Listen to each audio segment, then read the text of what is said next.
우리 한 번 더 옆 사람 격려할까요? 뭐라고 격려할까요?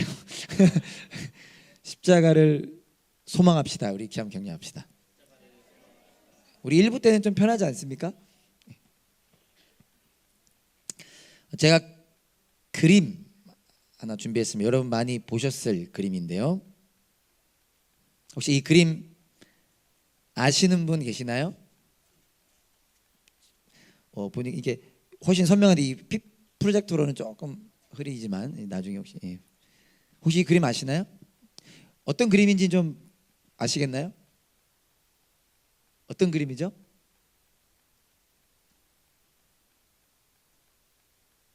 저희들 어떤 그림이죠?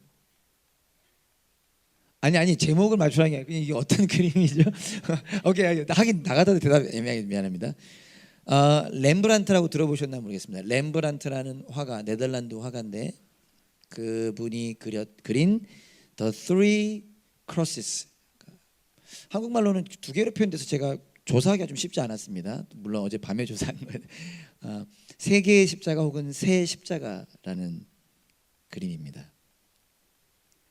그림 중에 이분 보이시나요?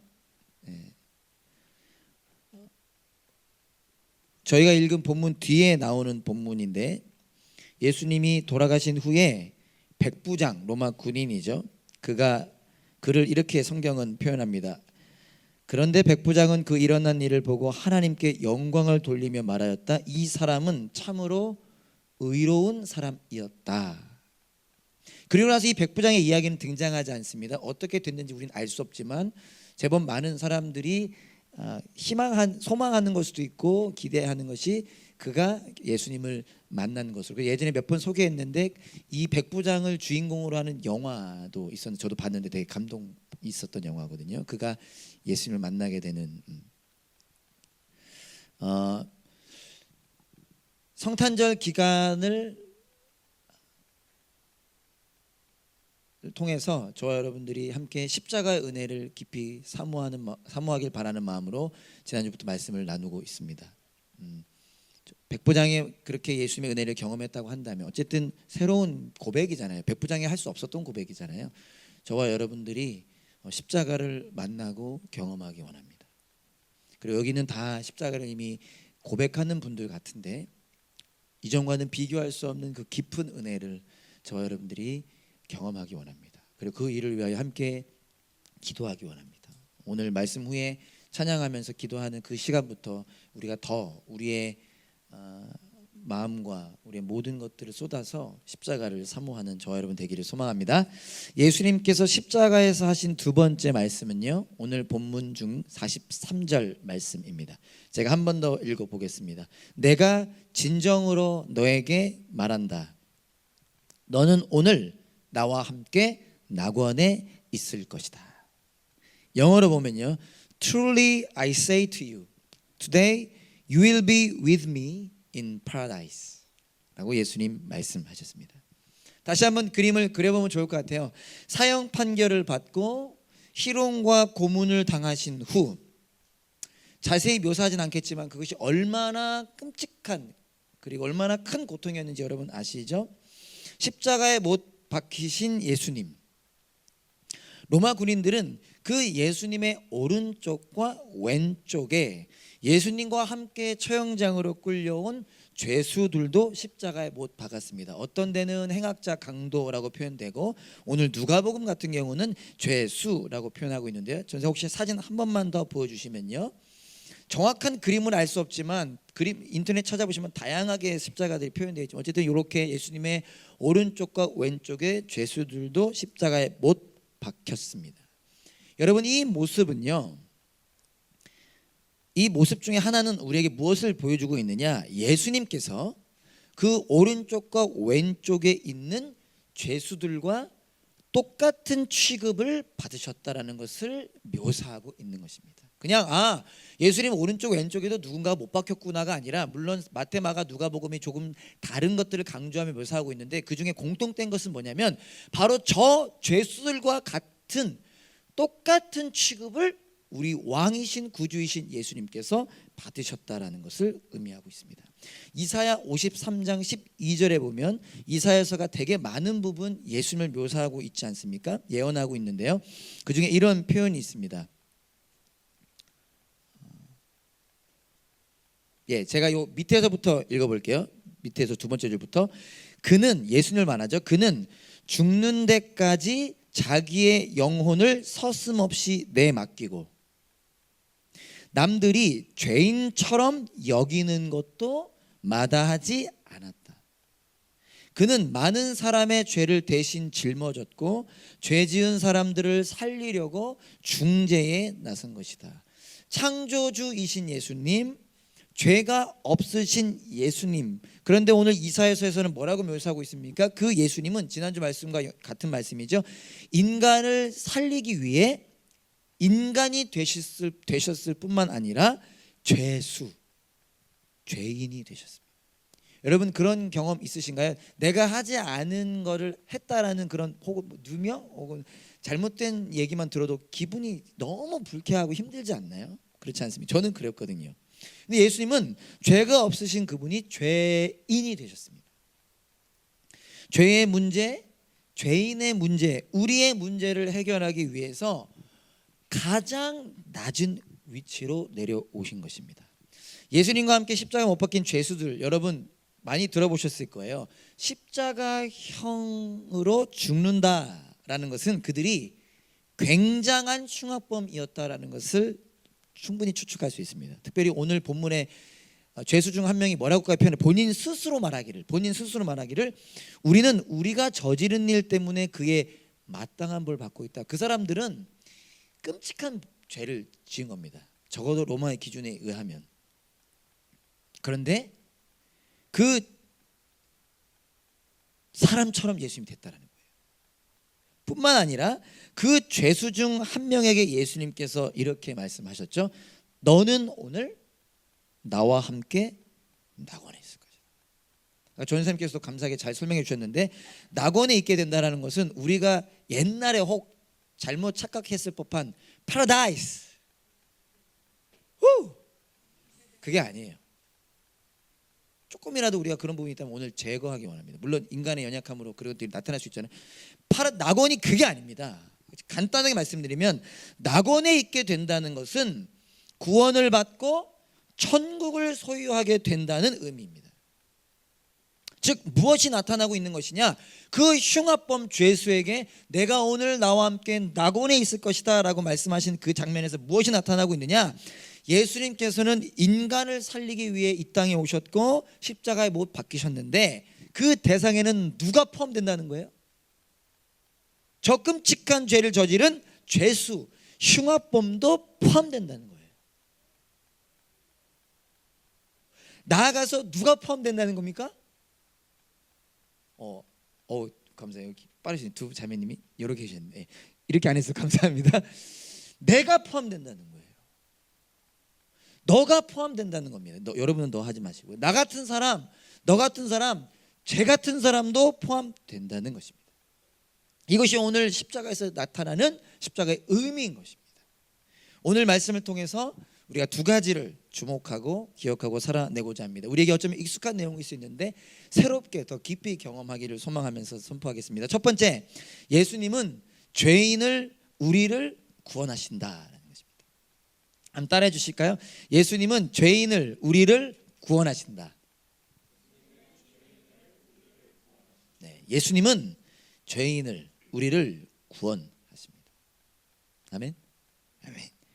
사랑하는 여러분, 예수님을 믿으면 구원받습니다. 아멘. 구원이 무엇인가, 구원이 왜 필요한가를 다시 기억할 필요가 있을 것 같습니다. 구원이 무엇인가, 구원이 왜 필요한가. 여러분 그 내용은 예수님의 이름의 뜻에도 나타나고 있습니다. 다 아시죠? 예수님의 어머니 마리아가 성령으로 잉태하게 되었을 때에 천사가 마리아의 남편인 요셉에게 나타나죠. 그리고 예수님에 대해서 지금 아내인 마리아가 잉태한 그 예수님에 대해서 이렇게 말합니다. 마태복음 1장 21절부터 23절까지인데요. 제가 한번 읽어보겠습니다. 마리아가 아들을 낳을 것이니 천사가 얘기하는 거예요. 너는 그 이름을 예수라고 하여라. 그가 자기 백성을 그들의 죄에서 구원하실 것이다. 이 모든 일이 일어난 것은 하나님께서 예언자를 시켜서 이르시기를 보아라 동정녀가 잉태하여 아들을 낳을 것이니 그의 이름을 임마누엘이라 할 것이다 하신 말씀을 이루려고 하신 것이다. 그러면 설명해 주시죠. 임마누엘은 번역하면 하나님이 우리와 함께 계시다는 뜻이다. 예수님의 이름에 예수님을 통해 일어나는 일이 나타나고 있습니다. 잘 너무 익숙하지만 한 번 더 기억하고 우리가 또 외우고 소망했으면 좋겠습니다. 예수님은 그 예수라고 하는 이름에 나타나듯이 죄인들을 그들의 죄에서 구원하시고요. 그로 인해 죄인들이 임마누엘 하나님의 함께하심을 누리게 하십니다. 다시요. 죄인들을 죄에서 구원하시고요.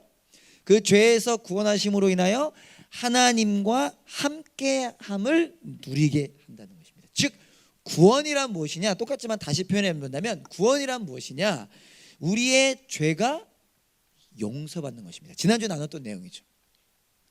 저들을 용서하여 주십시오. 구원이란 죄가 용서받는 것을 의미하고요. 나아가서 죄가 용서받았기 때문에 죄로 인하여 하나님과의 관계가 끊어졌던 관계가 다시 회복되므로 그 죄인이었던 자들이 하나님 안에 거하게 되는 것, 하나님을 느끼게 되는 것, 하나님을 보고 듣게 되는 것, 하나님을 고백하게 되는 것, 하나님을 사랑하게 되는 것, 그것이 구원이라는 것입니다. 우리가 구원받았다면 그것을 소유하게 되었다는 것이죠. 아담과 하와가 선악과 나무, 선과 악을 알게 하는 나무의 열매를 먹었습니다. 먹게 된 그 동기가 무엇이었죠? 뱀이, 사단이 뭐라고 얘기하죠? 너 이거 먹으면 하나님처럼 될 거야. 거기에 넘어갔어요. 하와와 아담이. 하나님을 거부하고 자기 마음대로 살고자 하는 마음에서 나온 행동이 그 열매를 먹은 겁니다. 그거 하나 먹은 게 뭐 그렇게 잘못이라고? 아니에요. 이 행동의 동기는, 내용은 자기가 하나님이 되려 하는, 하나님을 거부하는 행동이었습니다. 근데 그 안에 어떤 게 포함되었던 거죠? 그렇게 하면 행복할 것 같았어요. 아담과 하와가. 바보가 아니잖아요. 그렇게 하면 행복할 것 같았어요. 그러나 그 결과는 행복이 아닌 불행이었습니다.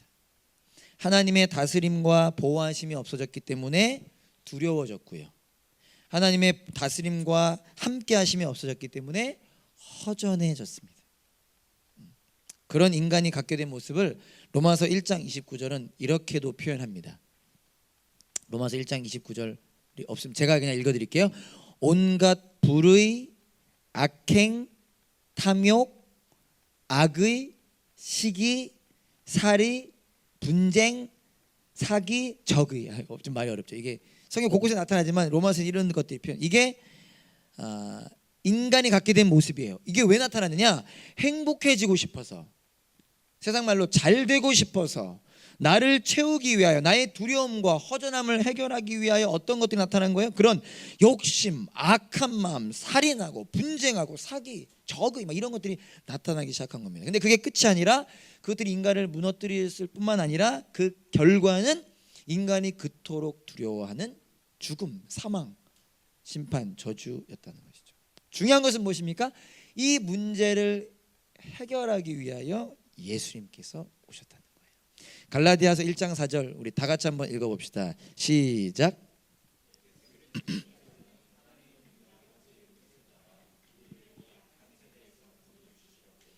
우리의 죄를 대속하기 위하여 자기의 몸을 바치셨습니다. 예수님께서 대신 십자가에 못 박혀 죽으심으로 인하여 그런 인간의 죄를 해결하셨습니다. 예수님께서 십자가에 못 박혀 죽으심으로 인하여 인간이 다시 하나님 안에 거하게 하셨습니다. 하나님의 자녀가 되어, 저 뒤에 자녀들 있잖아요. 하나님의 자녀가 되어 하나님을 아빠라고 부르며 그 하나님께 속한 것을 마음껏 누리며 살아가게 하셨다. 그게 어려우면 오늘 잠깐 뭐 잘 아시겠지만 주일학교 선생님 특별히 잘 아시겠지만 저 아이들을 가만히 오늘 묵상해 보세요. 제 아이들이 어떻게 살아가고 있는 거죠. 지금도 그것이 저와 여러분들이 경험하고 더 깊이 경험하기 원하는 십자가의 내용, 십자가의 은혜입니다. 우리를 점검해 봅시다. 그 대상에 저와 여러분들이 있다라는 것이죠. 예수님과 함께 십자가에 못 박힌 죄수 중 한 명이요, 예수님을 모독합니다. 본문 39절에 보면 이렇게 이야기해요. 너는 그리스도가 아니냐? 너와 우리를 구원하여라. 영어가 조금 더 제가 그냥 읽어드릴게요. 다가올 수도 있을까요? 이렇게 얘기합니다. Are you not the Christ? Save yourself and us. 이렇게 얘기합니다. 너는 그리스도가 아니냐? 너와 우리를 구원하여라. 여러분, 죄수 중에 한 명이 예수님을 모독하는데요. 예수님 왜 모독했을까요? 생각해 보셨나요? 이 죄수가 왜 이렇게 예수님을 모독했을까요? 지금 고통이 극에 달한 순간이잖아요. 마지막 조금 있다가 죽거든요. 마지막 순간이잖아요. 근데 그때 왜 예수님을 모독했을까요? 이유는 알 수 없습니다. 근데 분명한 것은 다른 사람들과는 달랐을 것 같아요. 그러니까 십자가에 못 박힌 예수님을 로마 군인들도 조롱하고 모독하고 이스라엘 백성들도 조롱하고 모독하고 종교 지도자 조롱하고 모독했죠. 너 그리스도라면서 나와봐. 근데 그들의 모독과 이제 곧 죽을 직전인 이 죄수의 모독과는 조금은 다르지 않았을까. 그러면서 많은 학자들은 뭐라고 표현하냐면 두려움과 절망에서 비롯된 것은 아닐까라고 이야기합니다. 그러니까 다른 이들은 아직 뭣도 몰라요. 저들이 뭐 하는지 모른다고 예수님 말씀하셨잖아요. 뭣도 모르고 그냥 예수님을 비난하고 욕하고 조롱하는 건데, 이 죄수는 이제 정말 그 누구도 경험하지 못한 가장 끔찍한 고통 가운데 이제 죽기 직전에 그 죽음을 앞두고 그 두려움과 절망 가운데 그런 의미에서의 모독이 나온 것이죠. 너 정말 구원자라면 나 좀 구원해봐라. 우리는 다 할 수 없지만, 그런데 그때 다른 죄수가요 그를 꾸짖습니다. 놀라운 장면이죠. 그리고 예수님께 이렇게 고백합니다. 42절인데요. 예수님, 놀라운 것은 그가 예수님이라고 고백한다는 것입니다. 예수님, 주님이 주님의 나라에 들어가실 때 나를 기억해 주십시오. 분명히 그 다른 죄수와는 다른 반응이 나타나고 있는 것입니다. 두려움과 절망 가운데 있었지만 그에게는 그의 눈과 마음이 바뀐 것입니다. 성령님의 은혜겠죠. 하나님의 은혜겠죠. 하나님의 은혜 가운데 그의 눈과 마음이 바뀌어 무엇을 바라본 것입니까? 예수님을 바라본 것입니다. 그 똑같은 순간에, 누군가는 모독했던 그 순간에 예수님을 보게 되었고요. 또한 무엇을 보게 됐죠? 주님의 나라에 들어가실 때에 예수님을 통한 다른 나라, 그가 지금까지 평생 살아왔던 나라가 아닌 다른 나라, 하나님 나라, 오늘 찬양했죠. 하나님 나라, 영원한 나라를 소망하게 된 것입니다. 바라는 것은 무엇이죠? 저와 여러분들이 이 은혜를 누리기를 소망하는 것입니다.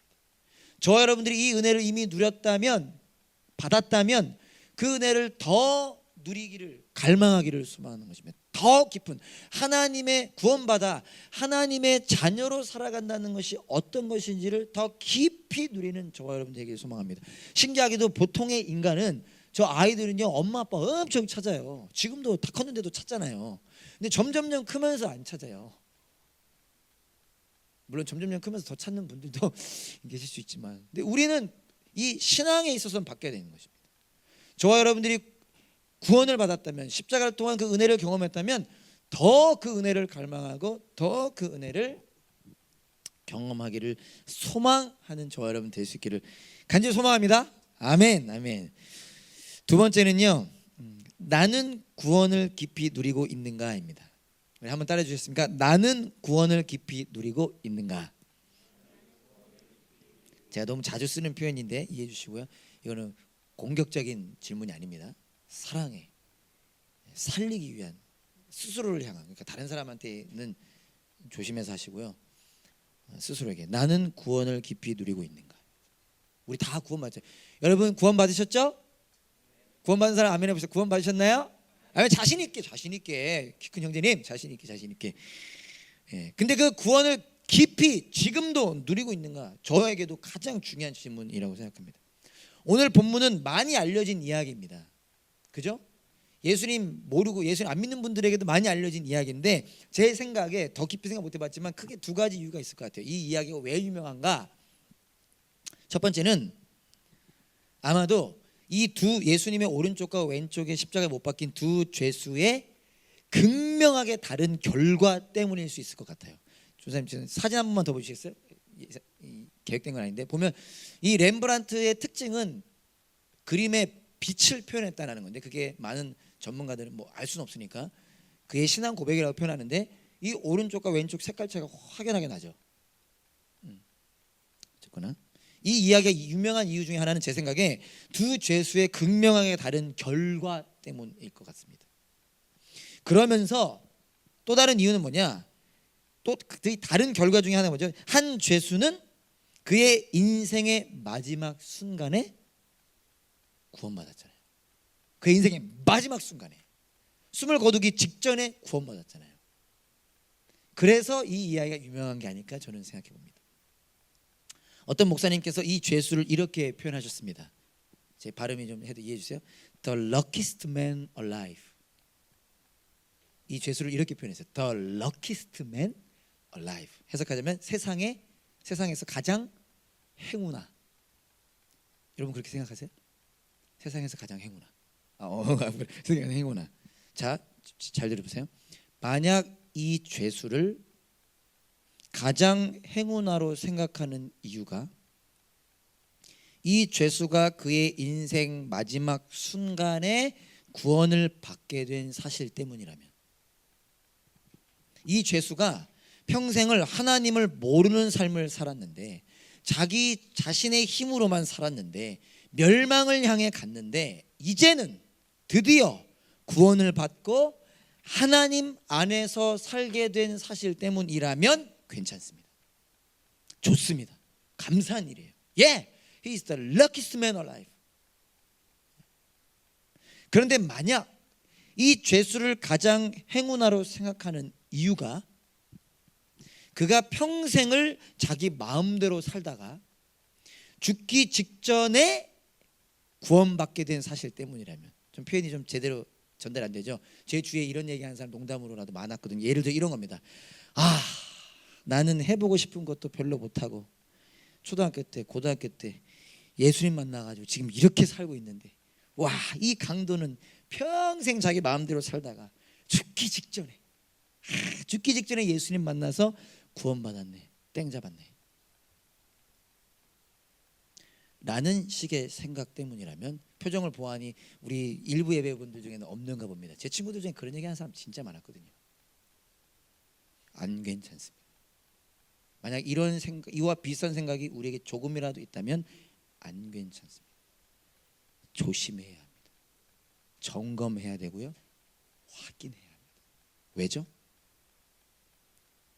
그런 마음이 우리 안에 있다면 어떤 의미일 수도 있기 때문에 구원이 무엇인지를 깊이 누리고 있지 못한 증거일 수 있기 때문입니다.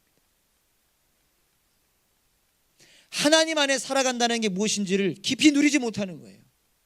예수님과 동행한다는 것이 무엇인지를 깊이 누리지 못하는, 그러니까 세상 것이 더 좋아 보이고 세상 게 더 커 보이고 저 사람은 저렇게 잘 먹고 잘 살다가 예수님 늙게 만나가지고 이거 불공평한 거 아닙니까? 라는 얘기가 나올 수 있다는 것입니다. 아니라는 거예요. 예수님께서 옆에 매달린 죄수에게 너는 오늘 낙원에 있을 것이다 라고 말씀하셨는데 아까도 얘기했죠. 낙원 영어로 보면 파라다이스, 헬라어 그리스어로는 파라데이소스라는 단어입니다. 전사님 얘기해 줬지만 몇 번 등장하지 않는 단어입니다. 근데 이 단어는 어떻게 여러분들이 쉽게 생각하면 좋냐, 자꾸 계속 파라다이스라는 표현을 자꾸 세상에서 썼기 때문에 헷갈릴 수 있으니까 이 낙원 파라다이스라는 단어를 뭐로 생각하시면 되냐면 새 에덴 동산이라고 생각하시면 돼요. 에덴 동산 아시죠? 아담과 하와가 살았던 에덴 동산. 새 에덴 동산.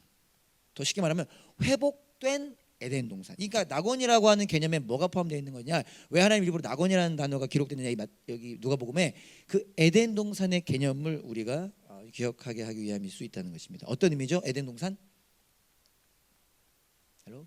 어떤 것이죠? 완벽했던 것. 24시간 하나님 안에서 살았던 것. 누가요? 아담과 하와가. 그게 에덴 동산이죠. 완벽해. 가장 행복한, 아니 유일하게 행복한, 기쁨으로만 가득한, 감사로만 가득한, 눈물과 슬픔도 없는 그것이 에덴 동산. 즉 장소적 개념이 아니라 어떤 개념이죠? 관계적 개념입니다. 이 낙원은. 우리는 자꾸 장소적 생각합니다. 그래서 예수님께서 낙원을 말씀하실 때 이렇게 표현하셨습니다. 너는 오늘 나와 함께 낙원에 있을 것이다. You will be with me. 그러니까 예수님과 함께가 중요한 거죠. 예수님과 영원히 함께하는 것, 예수님과 영원히 함께 사는 것, 즉 구원을 받았다는 것은 이것을 소유하고 누리게 되었다라는 것입니다. 무엇을요? 예수님과 영원히 함께하며 함께 사는 것, 그것이 구원을 받았다는 것입니다. 이 낙원을 하나님 나라라고도 표현할 수 있겠는데요.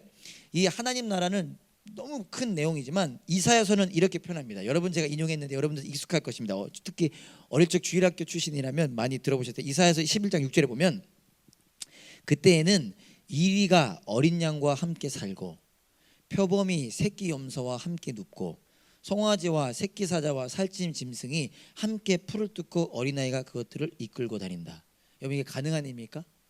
이리와 어린 양이 함께 있대요. 먹혀요, 먹혀. 이게 웬 밥이냐? 먹혀요. 사자가 풀 뜯어 먹는 거 여러분 보셨나요? 제가 개 풀 뜯어 먹는 건 본 적이 있어도 사자 풀 이거 정신 나가지 않고서 뜯어 먹지 않습니다. 그죠? 근데 어떻게 이런 일이 가능하느냐? 어떻게 이런 일이 가능한 거죠? 기준이 바뀌는 거예요. 완전히. 삶의 생각의 기준이 완전히 바뀌는 겁니다. 그러니까 사자가 풀을 뜯어 먹는 거예요. 그만큼의 가치를 소유하게 되었다라는 것입니다. 좀 유치하지만 여러분들이 다이어트 혹은 이렇게 운동할 때 음식 조절하시잖아요. 도저히 못할 음식 조절을 어떻게 할 수 있습니까?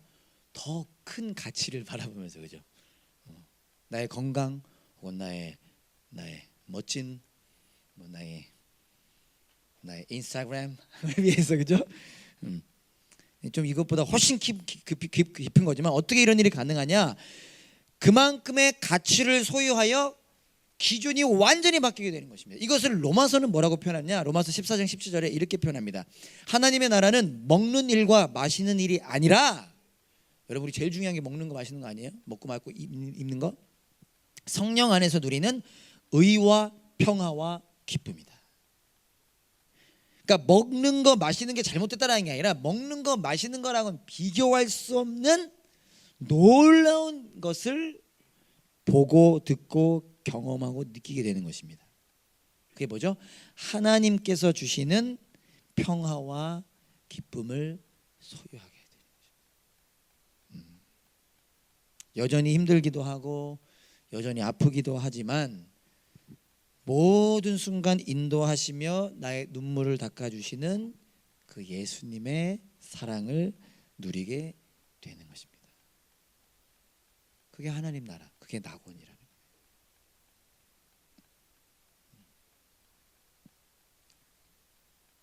노준준 목사님께서 이런 말씀을 하시더라고요. 이 부분에 있어서 이런 말을 하시더라고요. 참 저에게 도전이 됐는데, 언제 구원 받았는가 보다 중요한 것은 정말 구원 받았는가. 정죄하고 판단하자라는 얘기가 아니에요. 나 정말 구원 받았는가. 다른 말로 하면 그 구원의 은혜를, 예수님이 자신의 십자가로 우리에게 주신 그 구원의 은혜를 나는 누리고 있는가. 오늘 하루하루를, 직장 생활을, 학교 생활을, 육아를, 여러 가지 삶을 내가 이 은혜를 누리며 살아가고 있는가.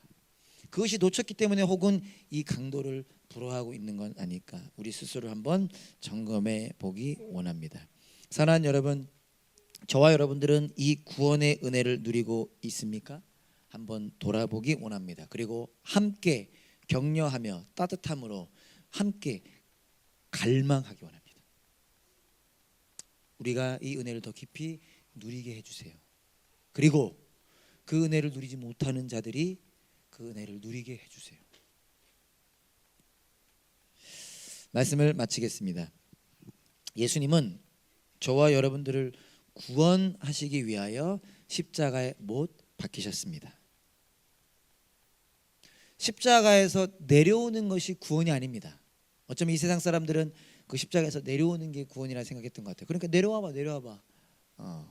아닙니다. 예수님을 만나 예수님 안에 거하게 되는 것이 구원입니다. 그 은혜를 누리는 저와 여러분 될 수 있기를 간절히 소망합니다. 옆 사람 한 번 더 격려할까요? 십자가를 더욱 갈망합시다. 네. 이게 언제쯤 더 좋아지고 깊어질까? 네, 감사합니다. 우리 함께 일어나서 찬양합시다.